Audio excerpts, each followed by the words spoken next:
because if their board member didn't know what that social equity bill spoke of or what it included, what was restricted for it, and she's black to represent black people, that's sad. That says volumes to everybody in this room today, including me.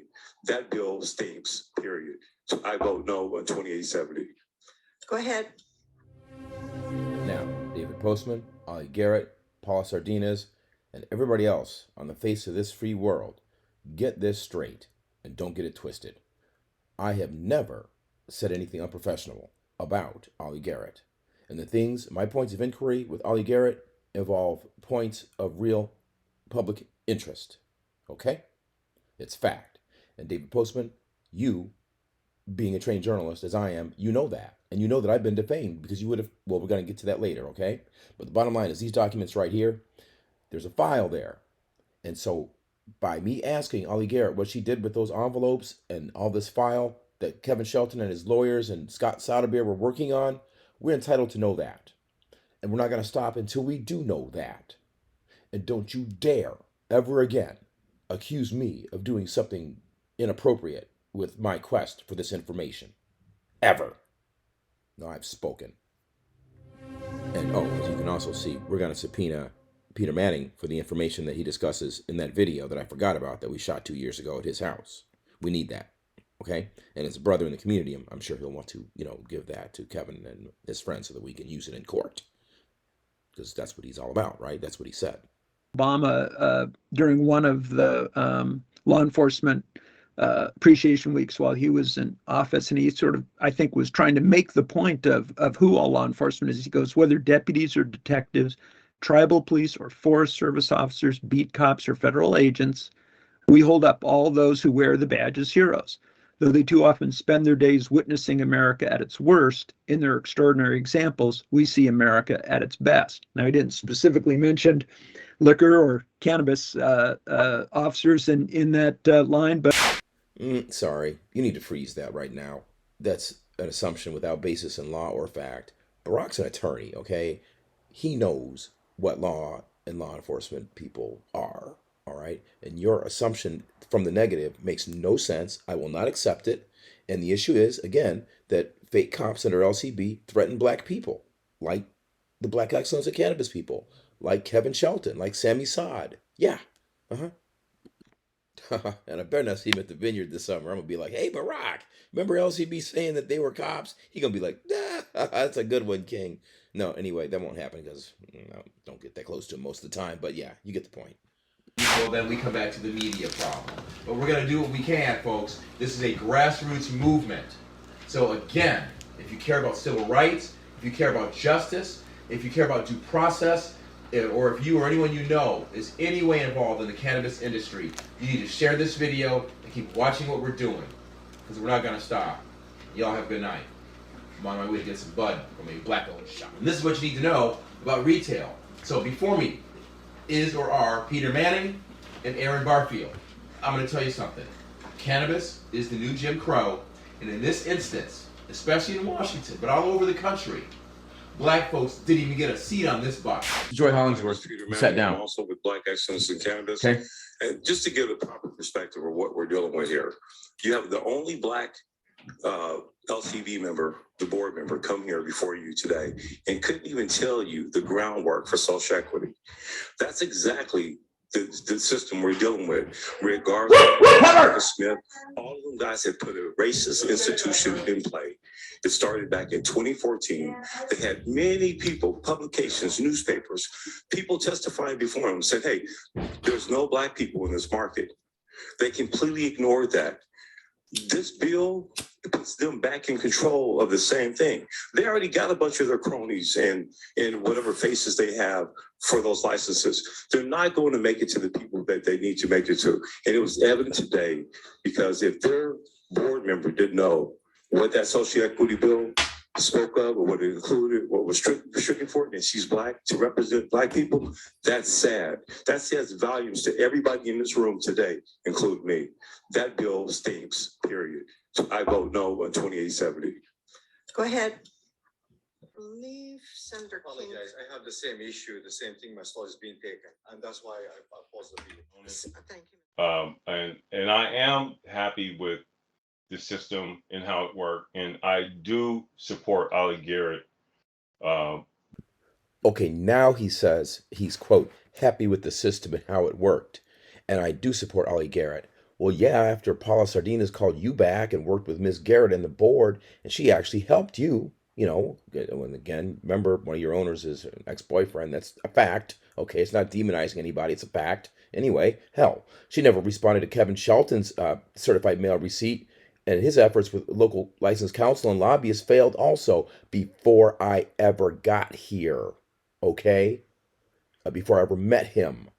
So nobody at LCB has helped my people ever before I got here nor after I got here. So don't you dare blame our frustration on any of us because we're not moved by that, to coin a phrase from Director Postman. And Paula Sardinas, as someone who proclaims that equity is for everyone, she said she was not obliged to return Mr. Shelton's call and defame the hell out of me and will be sued for that. And who wouldn't sue her for that dereliction of duty and abuse occasioned on me? I don't often sue for defamation, but when I do, I'm 2 for 2 right here in Seattle. Again, just the facts, Mr. Postman. You like facts. You're a former journalist as well, right? As you're going to see in a minute, we did our journalism around the same time. We're about the same age. I got a couple of years on you, I think. To continually try to demonize Member Garrett when she has single-handedly led the effort to make our system more equitable. It just that it's I'll tell you that it's not a convincing argument for me. So and then also the way that everything Miller-Nash said about cronyism and all of that, that's something that Novak and I are talking about. And we're not attacking Ollie Garrett. What we're saying is that if the only way that people of color can get licenses is through being personal friends of Ollie Garrett, then there's a problem in the system, and that system needs to be examined. I'm all about proud Black women. I've got plenty of them in my family. I'm sure you guys know who they are. You've looked at my background, okay? So, it's not about putting down. What about lifting Libby Haynes? How about that Black woman? Christopher, that's your time. Thank you very much, guys. And I encourage you to research what I was saying, and I look forward to working with you in the future. thanks. So anyway, listen. Yeah, as far as you go, Mr. Postman, I haven't demonized Ollie Garrett. I just want to know what happened to the damn equity application that Mr. Shelton, subsequently also his lawyers, approached Ollie Garrett about. I'm just doing my job, sir. Whether you are moved by it or not, I don't care. Now, you did your journalism on after I did mine. Here it is. I was writing for the Indianapolis Star when you were at U of M. Okay, so you also know that board buddy Paula Sardinas defamed me. You would have studied defamation in your journeys as a journalist. This journey, yes, the journey you're a journalist, right? Okay, yeah, anyway. And then she demonized me with brainwashing and unprofessional and disbarred. So don't you ever try to take me down that road for the rest of your natural life, sir. I'm not having any of it. And we will proceed on that basis and on that basis alone. Good day. And anything else you have to say, I'm not moved by it.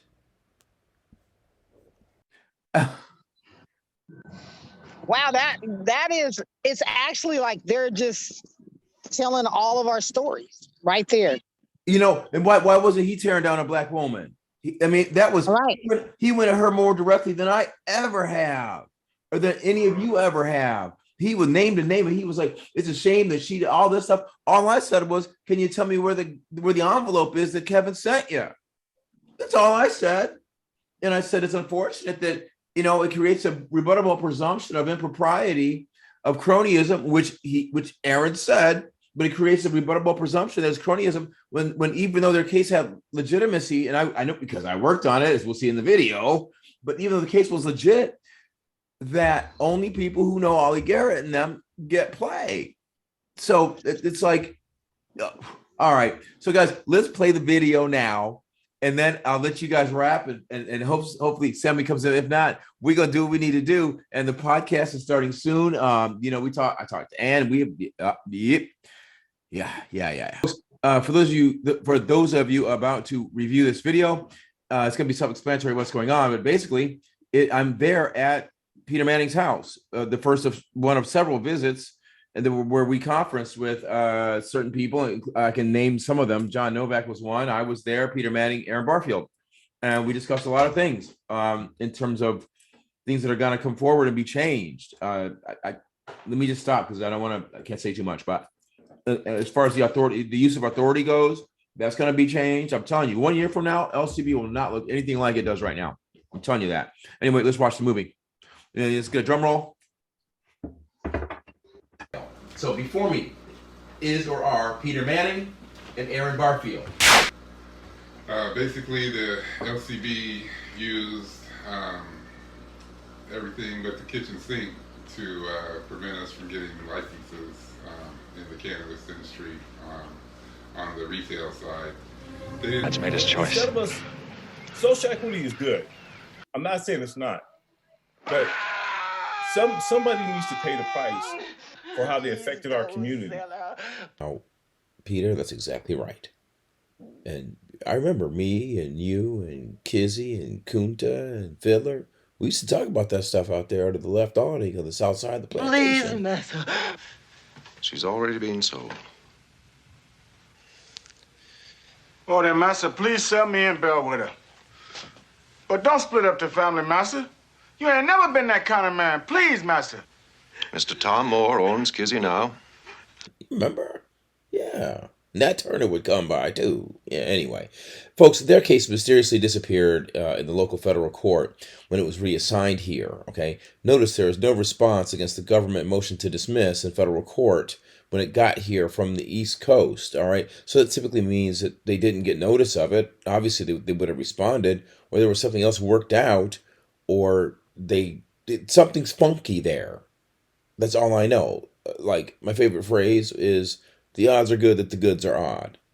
And this is common sense litigation 101, folks, all right? So then Paula Sardinas got to work with them, and then they eventually sold the licenses for $2.1 million. And there was some substantial legal infighting going on there involving Jim Buchanan and some other people. I don't know the full ramifications of that, but I came across some documents that tend to indicate that that is the case. And we'll talk more about that later. All right, folks. Yeah. And I'm not asking for anything. I'm not trying to be like Nate Miles and try to budge my way into anything that's not mine. You know, it's not like I worked on the case or anything. Oh, wait, I did. Anyway, never mind. Let's take a look. And this is a buddy system and it's nepotism going on. We're taking the wrong approach. What we're doing is we're going to Massa and we're asking him, oh, please give us a little chicken bone. Please. No, we don't need to do that. We should take them to court. They cannot beat us in court. The evidence outweighs them. What I think all black and brown people are doing right now is reaching for a chicken bone while the white communities they've been eating steak for the last 7 years. I don't think we need to take the approach with the social equity platform or program or HB 2870. That's not the approach. What we need to do is, because we have them in the wrong. We have them intentionally putting us out of the business. Intentionally. We have documentations of them doing that. We have LCB officers that have came forward that have given affidavits that this was their plan and their goal. We also had where they paid an individual $192,000 to keep secret that they had went and met with all the police officers in the South End of Seattle, in the black areas of the South End, or the black areas of Tacoma. We have evidence of that before they implemented I-502.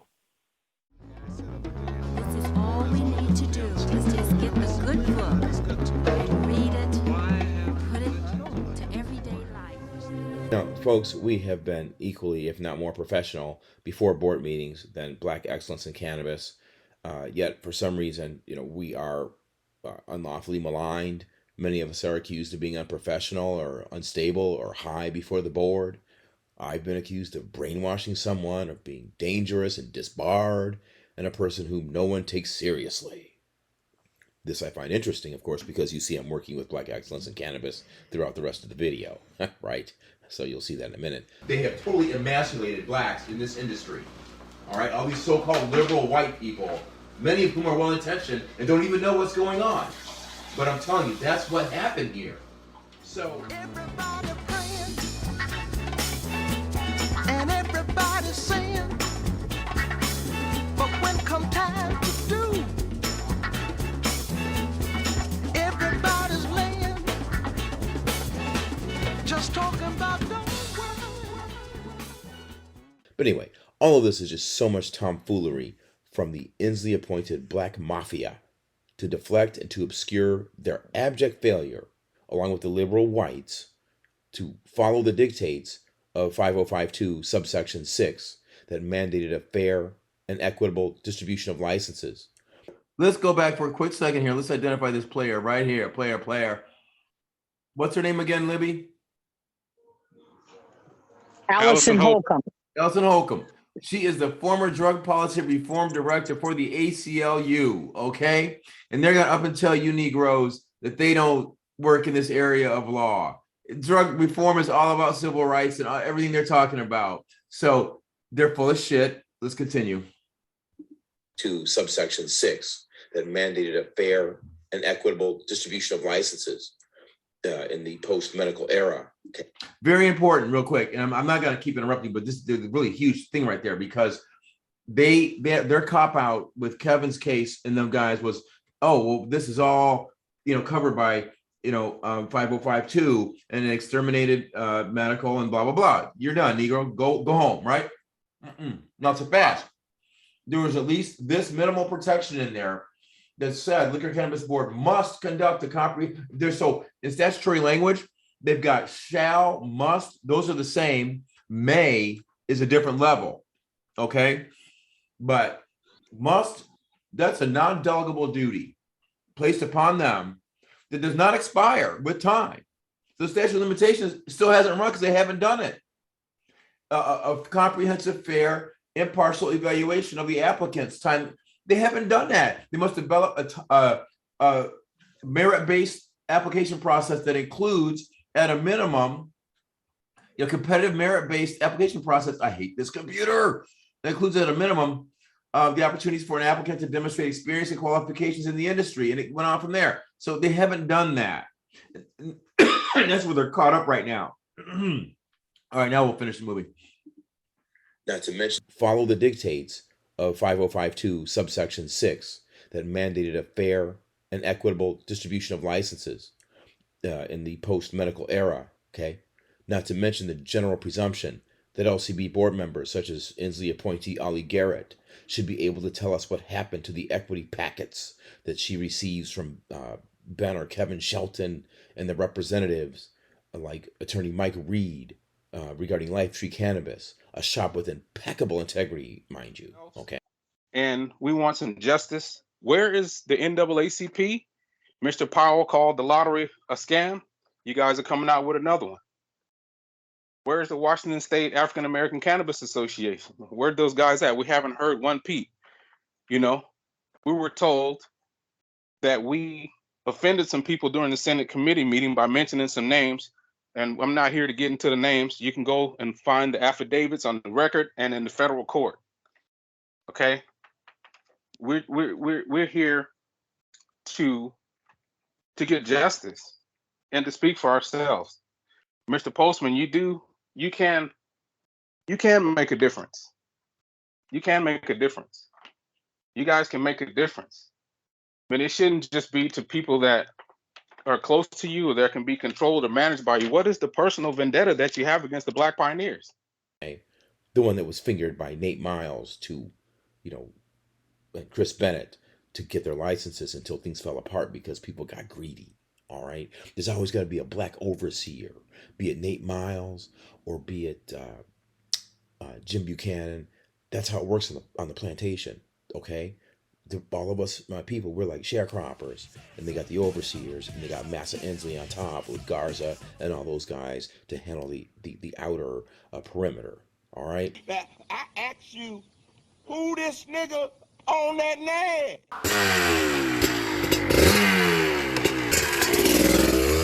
I don't know why I got to take lip off this nigga. I have to know why. Now, as you watch today's feature presentation, keep in mind that not only are the words of Black excellence in cannabis and Emerald Hayes' Peter Manning and Aaron Barfield that you're going to hear true and accurate from the times that we met together. Keep in mind that the only active conduit to obtaining a license for BIPOC people is one Paula Sardinas, the very same person who just dogged us and defamed me, all right, who refused to return Kevin Shelton's phone call, instead writing to me, which I still maintained, quote, "I'm not obligated to return every phone call I receive," end quote. Now, this even though this Inslee appointee claims on her LinkedIn, quote, "I am for equity because equity starts with everyone," end quote. Unless, of course, you're not down with the clique and the cronies that I'm down with, right? Now, and remember, folks, even though Libby Haynes is not yet granted entry or joined her into the Shelton and Saad lawsuit, the very things that Aaron Barfield decried in this video you'll see happened to her. After she applied, they changed the rules of the game, and they changed them back during COVID. She almost didn't notice it, but have Paula or anybody else, the alphabet soup people out here, NAACP, ACLU, have they come forward to help? No, they haven't done anything. In fact, they've told Kevin and Libby they don't practice this type of law, which is ludicrous. They're civil rights organizations. There are lawyers involved there that had a hand in forming the cannabis legislation out here. This is nuts. So, I'm just telling you, we're not going to stop. And other people have stopped and turncoated. And we're not down with that, all right? The whole thing needs to be cleaned up, just as Peter Manning said, and you're going to hear it. So, anyway, that's what's going to happen. And I'm going to sue Paula later at some point, but I don't want that to detract from, to obfuscate the real issue here, because it's bigger than Paula and me, all right? Yeah, it's much bigger than that. So, she is a tool, yes, but she's, a tool of a much larger set of weapons that are being unfurled against common people like us.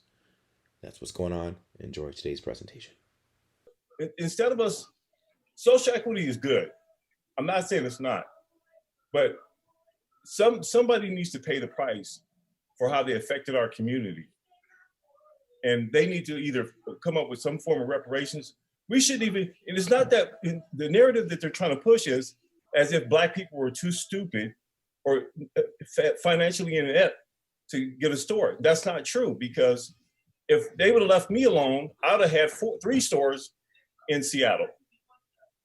So what I'm saying is, I think we should look a little bit deeper and see if the social equity comes in and you guys are effective and you guys get a couple Black people and they get in there and they get a store, you still have the same overseers that made it difficult for Black people to get involved in the first place.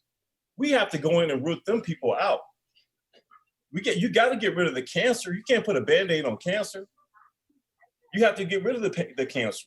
The cancer is inside the LCB. We need to address that. I think we're all getting away from that because they're throwing these crumbs out and everybody's happy that there's a ray of hope. They're just going to come up with a good way to design to take it from us in the future if we don't get rid of them. Think about that. I come in your home, I vandalize it, I do all the wrong to you. And then when you call me out on it, I tell you, hold on, I need to study it. That makes no sense to me. We shouldn't be asking the LCB for anything. What we should do is be demanding that this be done. I'm not even looking for I'm not looking for handouts, and I'm surely not looking for. They have me on the level right now to where it's like I'm begging for acceptance. I don't want to feel that way. They stole from my community. They need to hand it back over, and we don't need to study anything. Period. That's all I need to say. And this is what you need to know about retail. So before me is or are Peter Manning and Aaron Barfield. I'm going to tell you something. Cannabis is the new Jim Crow, and in this instance, especially in Washington, but all over the country, Black folks didn't even get a seat on this bus. Okay? That's the fact. Listen to this. They are involved in a lawsuit out in D.C. over this, which I'll explain in just a moment. But out of approximately 2,000 recreational cannabis licenses currently operating under color of law in Washington State's program, less than 1% have African Americans as majority owners. They have totally emasculated Blacks in this industry. All right, all these so-called liberal white people, many of whom are well-intentioned and don't even know what's going on. But I'm telling you, that's what happened here. So, there was, as a matter of fact, the state of Washington hired Sam Mendez, the executive director of Cannabis Law and Policy Project at the University of Washington School of Law to help with the draft of 502. Mendez stated that the way 502 is being drafted will leave African Americans and Latinos at a disadvantage. he was asked by the board to excuse himself from any further proceedings which pertain to 502. So you got places like Uncle Ike that sneak into the community. They pop up one day and all their glamour and everything, you know, this blingy pot shops that I used to frequent, and they displaced the areas where blacks used to get, you know, sent to jail and prison for slinging pot. They pop up. Now the white folks are making all the money, and there's no representation of blacks whatsoever in that community. It's loathsome. Well, then we come back to the media problem. But we're going to do what we can, folks. This is a grassroots movement. So again, if you care about civil rights, if you care about justice, if you care about due process, or if you or anyone you know is any way involved in the cannabis industry, you need to share this video and keep watching what we're doing, because we're not going to stop. Y'all have a good night. I'm on my way to get some